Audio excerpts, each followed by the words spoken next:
Well, here in Cardiff, Christmas shopping is in full swing, and we've been finding out some interesting stuff about buying and sending presents tonight. First, though, wouldn't it be great if there was a way of stopping those nuisance calls that make our lives a misery? Well, Rachel's been investigating one company who've been saying they can do just that.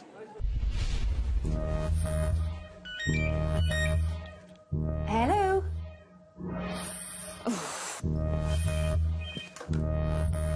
Hello? Sorry, who is this? Hello? No, I've never had PPI. Will you please stop wasting my time? Oh, nuisance callers, people you've never heard of, ringing you up from goodness knows where to sell you something. We'd all like to just pull the plug on them. Unfortunately, it's not that easy. Bob Andrews from Llanzarog near Carmarthen gets as many as 4 calls a day. He's fed up. It just disturbs my day. It's annoying. It's been going on for ages and ages, and you just lose your temper after a while. Bob's already registered with the official body set up to stop nuisance calls, the free telephone preference service. It provides UK call centres with lists of people who don't want to be rung. Ignoring the list can lead to big fines, but that doesn't seem to stop Bob getting calls. I mentioned telephone preference service, and then they invariably apologise, say they'll take my name off their database, which clearly they don't, and the conversation ends. But there's a business that's been operating out of this building in Llanelli that's been telling people it has all the answers already. The Nuisance Call Registry claimed to be able to stop you getting cold calls. But we were contacted by a former employee concerned about the company's sales pitch. He said they would tell customers that they knew exactly how many other call centres already had their home number. It was pretty much made up as you went along, pretty much a random number that had just been plucked from thin air that sounded vaguely believable. I was always a little suspicious because most of it sounded too good to be true. I didn't see how it could possibly stop 100% of the calls. Now, that doesn't sound like a company that can actually stop you being cold called, or one you'd want ringing you at all. Let's see what claims the Nuisance Call Registry makes when they're speaking to us. Posing as a potential customer, X-Ray registered on their website under the name of Glyn Jones. Hello. Oh, hello there. It's Jamie calling back from the Nuisance Calls for Glyn Jones. Do you know what? I heard him doing something in the background. It's his wife, it is. He says for a one-off payment of £42, they can stop us ever being cold-called again. That is some claim. Basically, any nuisance calls you receive from overseas, UK-based and the rogue and scam companies, we do stop 100% of them. Oh, right. What, 100%? Yes, every single sales call. So every 28 days, we always send out call-in lists of who you can call, not who you can't call. Right, OK. So you send those out to these companies? That's right. And say now you register with us today. Yeah. 28 days' time, the new call-in list will be updated without your number on it. Time to put him on the spot. Just how exactly can they stop us being rung by any call centre anywhere in the world? So what you just said was that you publish the list that the foreign call centres get. It sounds like you're trying to hold me to ransom, really. If I give you money, you won't give them my number? No, I do completely understand what you're thinking there. No, it's not like that.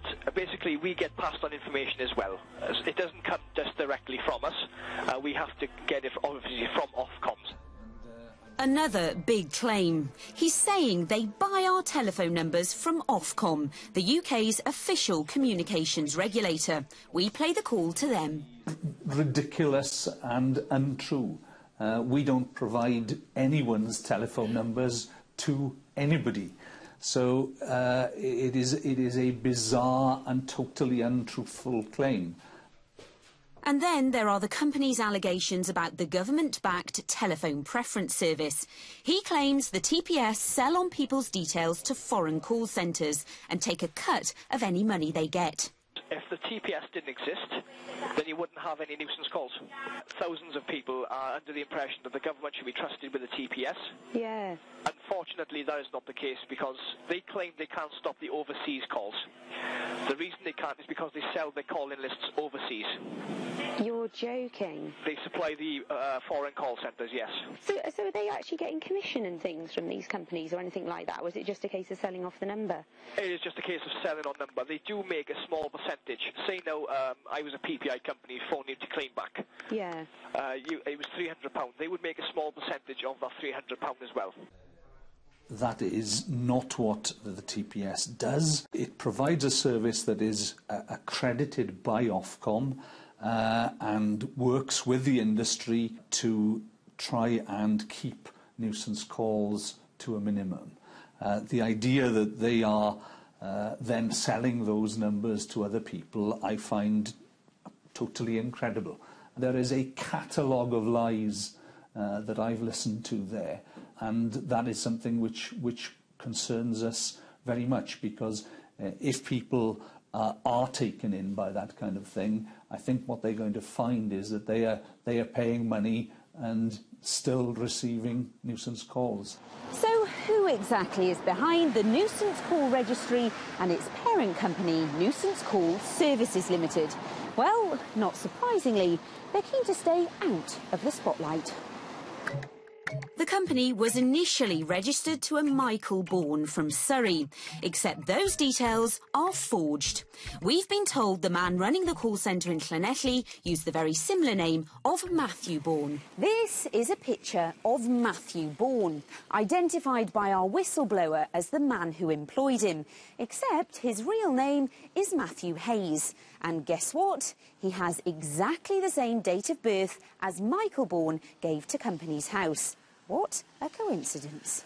And Mr Hayes is no stranger to this type of business. Nearly a decade ago, Pembrokeshire Trading Standards had 80 complaints about a firm he was running in Haverfordwest called the Phone Protection Agency. It had been calling people up claiming to be the telephone preference service.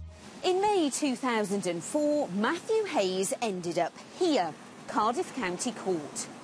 An enforcement order was made against him to stop him breaching consumer protection regulations again.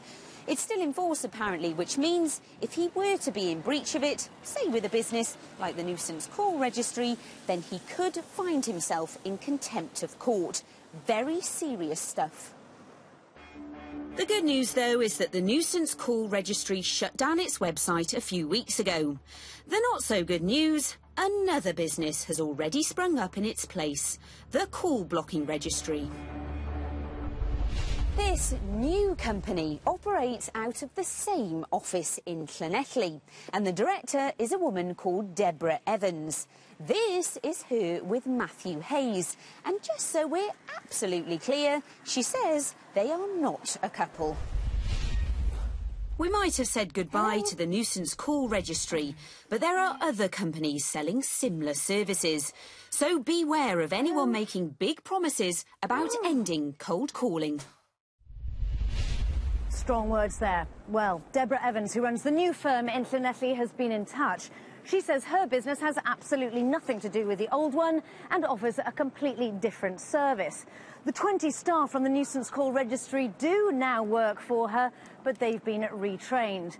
And she says any claims about the telephone preference service are not the views of her company.